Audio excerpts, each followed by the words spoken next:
Буквально через несколько минут здесь, на площади Орджоникидзе, будет дан старт автопробегу «Полюс холода».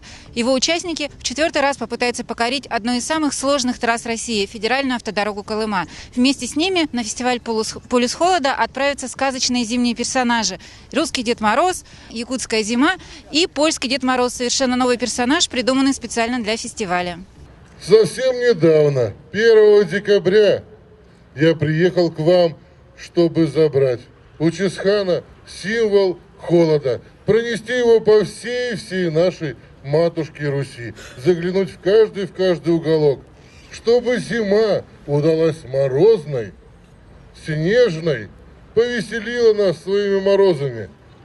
Ведь и я очень рад, что мы сегодня поедем в это путешествие именно по следам моего земляка, уроженца Великого Устюга Семена Дежнева, который открыл якутскую землю, открыл Республику Саха для всех нас.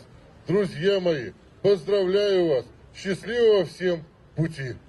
Давно уже слышал про ваш фестиваль «Полюс холода».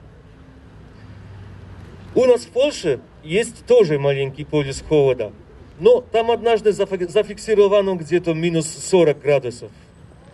Сейчас уже там не меньше 35. Это, конечно, не сравнивать с вашим полюсом холода не может. Чтобы от вас забрать в Польшу больше вашего холода, чтобы вам стало жарче, приемнее и быстрее, скорее пришла весна.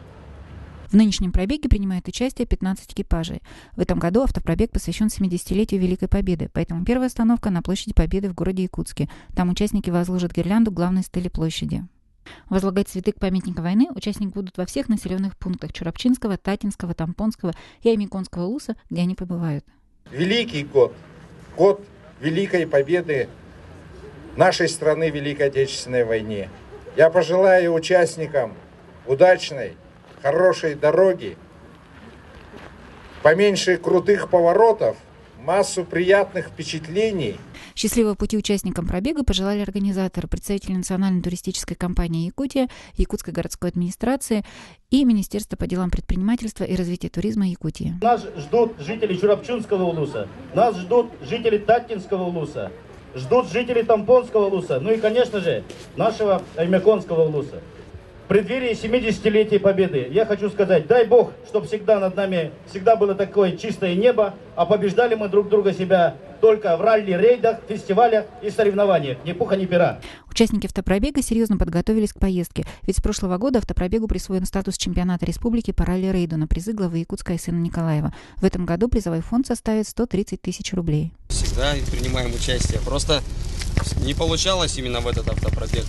В этом году спланировали. Подготовили машину, нужные вещи, все самое необходимое, чтобы можно было в полевых условиях неделю выжить. Там красивые места, горы, ну и мы на Лабынкырское озеро ездили, вот опять хотим съездить второй раз. Как бы не каждый день же можно побывать в таких хороших местах. Ездили на озеро Лабынкыр, в этом году тоже поедем. А полюс холода? Полюс холода тоже. Да. До полюс холода, а потом до Лабынкыра. И вот с нами гости Девушка из Нидерландов едут, студенты. У них как интерес просто посмотреть. Пока что языковой барьер у нас еще, мы ни о чем не договорились. Ну, надеюсь, по пути. Друг друга не понимаем, жестами разговариваем. We were really interested by the Pole of Gold Festival, so we want to join. Во избежание неприятностей участников пробега будет сопровождать машина службы спасения. Наша задача заключается в том, что следуем в конце колонны 2 машинами и обеспечиваем безопасность. Если что-то с кем-то, не дай бог, случается, нам сообщают, и мы уже принимаем меры, работаем. Участники автопробега уже сели по машинам и готовы к старту. Нам остается пожелать им счастливого пути. Галина Мазалевская, Николай Необутов, ЕСЯ.